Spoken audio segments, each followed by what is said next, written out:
Hi, my name is Pat, and this is my channel, Book Chat with Pat, and I'm glad that you're here.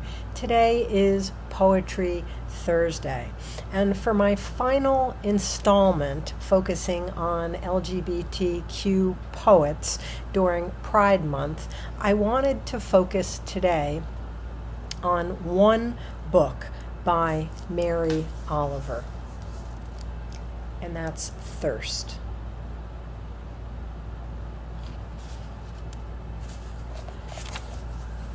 She published this book in 2006. This was her first book after the death of her beloved partner of 40 years, Malone Cook, who had died in 2005. Of all of Oliver's books, this is the one to which I have the deepest sense of personal connection. I purchased this book as soon as it was published, and I read it right away. When it was still a brand new book, my goddaughter contacted me one night. She was in college, and she was given the task of writing a paper where she had to choose one volume of poetry by a contemporary poet. And Mary Oliver's Thirst was one of the options. She had to write an essay on a major theme that she could discern in the entire volume. So she had to prove that she had read the whole volume and write an essay showing that the volume addressed a particular theme by analyzing several different poems in the volume. Well, we talked about her various options that she had. There were several poets that she was considering, and you know which one I was sort of pushing for. And we ended up having a really great conversation about this book and its importance in Mary Oliver's total body of work and in her personal life. This is most definitely a book about grief and the grieving process, but grief as a part of love and as a part of being in relationship with someone. We talked also about the spiritual themes running through this book. As the speaker in many of the poems is dealing with devastating loss, she's also grappling with faith, issues of faith and belief. And I couldn't really think of a book where Mary Oliver had so obviously and intentionally written about issues related to faith prior to this volume. This book most definitely has explicitly spiritual and Christian themes in a number of poems, where she is at times exploring how the passion of Christ can inform anyone who is going through a horrific loss, anyone who is going through the grieving process. And we talked about how the speaker in many of these poems, and actually probably in most of Mary Oliver's poems, seeks solace in times of sadness or loneliness or despair, seeks solace in the natural world. And this book is no different from all of the other Mary Oliver books that also have that theme. After our conversation, we also exchanged a couple of emails, sort of, recapping what we had talked about and, going a little bit deeper into some of these themes. And by the time I went to bed that night, I was quite sure that my goddaughter knew exactly what she was going to focus her essay on, and which poems she would even be writing about in an effort to support her thesis. So it was just like it was a really, really wonderful it was a wonderful exchange with my goddaughter, who was, I think she was a senior in college when we were having this conversation. Nothing, though, could have prepared me for what would happen the next day. It was my custom on Saturday mornings to awaken early. I mean, I awaken early every day. And even though it was the weekend, I would still wake up early. And I would head out and buy coffee for me and for my mother. And then I would drive over, to my mom's, and we would have coffee together every Saturday morning, and we would just sort of, talk about what had happened in our respective weeks. It was just always a lovely ritual that was a very important part of my life, and every weekend kind of started that way. But that Saturday, when I arrived at my mother's with our coffee, she wasn't downstairs, and that was very, very unusual. I am an early riser. My mother was an early riser also. She wasn't downstairs waiting for me, and she didn't respond when I called up the stairs, to announce my arrival with the coffee. That was when I started to race up the stairs, my own heart absolutely pounding out of my chest as I took the stairs two at a time. My mother had died probably early that morning or in the middle of the night of a massive heart attack. Nothing could have prepared me for that morning or for the days and weeks and months to come. I don't think you're ever ready to lose your mother, no matter how old you are or how old she is. All these years later, I'm still not quite used to the world without my mother in it.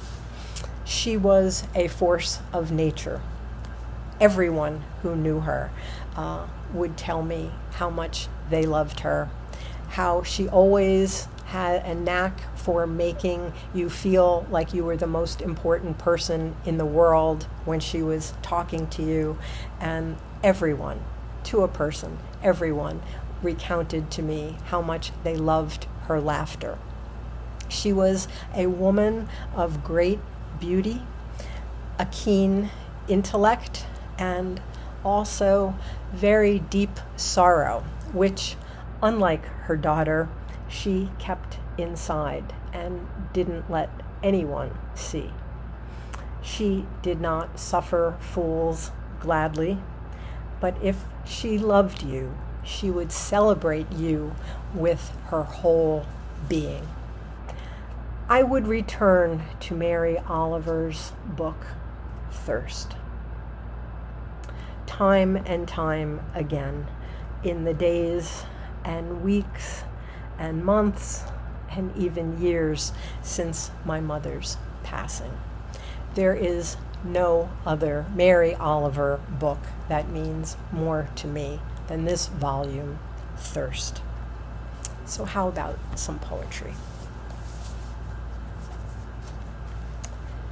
The first poem I'm going to read is a very short one, and it's entitled The Uses of Sorrow. In my sleep, I dreamed this poem. Someone I loved once gave me a box full of darkness. It took me years to understand that this, too, was a gift.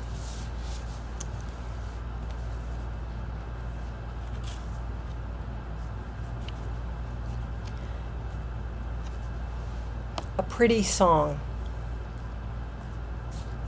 From the complications of loving you, I think there is no end or return, no answer, no coming out of it, which is the only way to love, isn't it? This isn't a playground. This is earth, our heaven, for a while. Therefore, I have given precedence to all my sudden, sullen, dark moods that hold you in the center of my world. And I say to my body, grow thinner still. And I say to my fingers, type me a pretty song. And I say to my heart, rave on.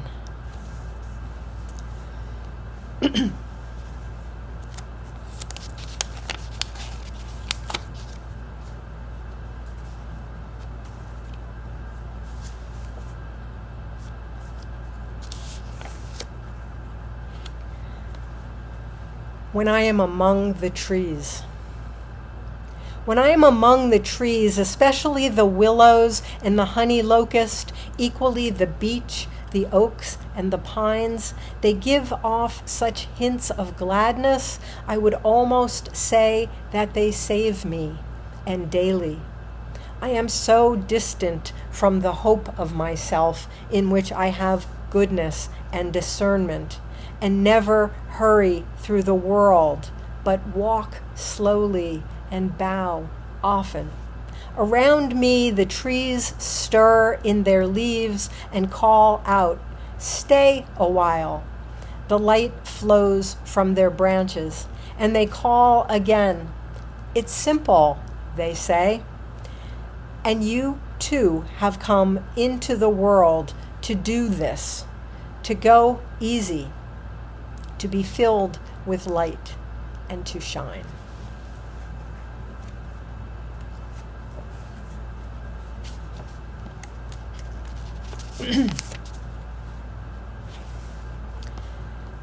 Gesthemene. The grass never sleeps, or the roses, nor does the lily have a secret eye that shuts until morning. Jesus said, wait with me, but the disciples slept. The cricket has such splendid fringe on its feet, and it sings, have you noticed, with its whole body, and heaven knows if it ever sleeps. Jesus said, wait with me. And maybe the stars did.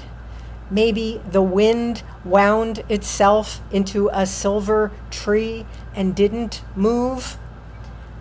Maybe the lake far away, where once he walked as on a blue pavement, lay still and waited, wild, awake. Oh, the dear bodies slumped and eyes shut that could not keep that vigil, how they must have wept, so utterly human, knowing this too must be a part of the story.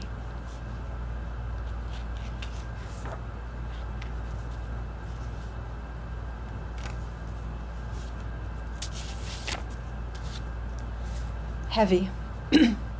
That time I thought I could not go any closer to grief without dying. I went closer, and I did not die. Surely God had his hand in this, as well as friends. Still I was bent, and my laughter, as the poet said, was nowhere to be found. Then said my friend Daniel, brave even among lions, it's not the weight you carry, but how you carry it. Books, bricks, grief, it's all in the way you embrace it, balance it, carry it. When you cannot and would not put it down. So I went practicing. Have you noticed? Have you heard the laughter that comes now and again out of my startled mouth? How I linger to admire the things of this world that are kind and maybe also troubled. Roses in the wind, the sea geese on the steep waves, a love to which there is no reply.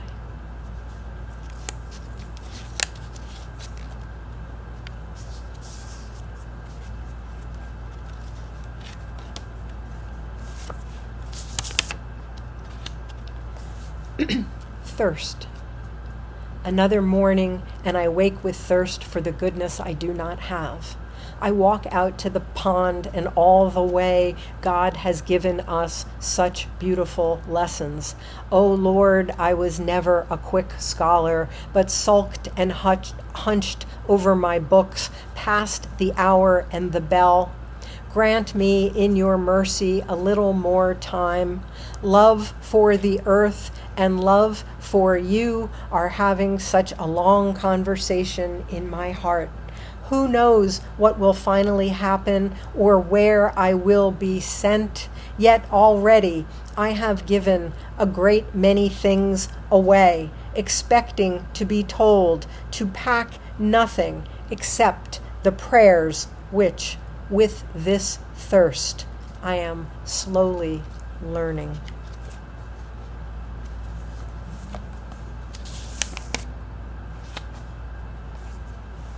And finally, messenger. My work is loving the world. Here the sunflowers, there the hummingbird, equal seekers of sweetness. Here the quickening yeast, there the blue plums. Here the clam deep in the speckled sand. Are my boots old? Is my coat torn? Am I no longer young and still not half perfect? Let me keep my mind on what matters, which is my work, which is mostly standing still and learning to be astonished. The phoebe, the delphinium, the sheep in the pasture, and the pasture, which is mostly rejoicing, since all the ingredients are here, which is gratitude, to be given a mind and a heart and these body clothes, a mouth with which to give shouts of joy to the moth and the wren, to the sleepy dug up clam, telling them all over and over how it is that we live forever. As always, I thank you for watching. I hope that you're doing well. I'll speak with you again soon. Take care.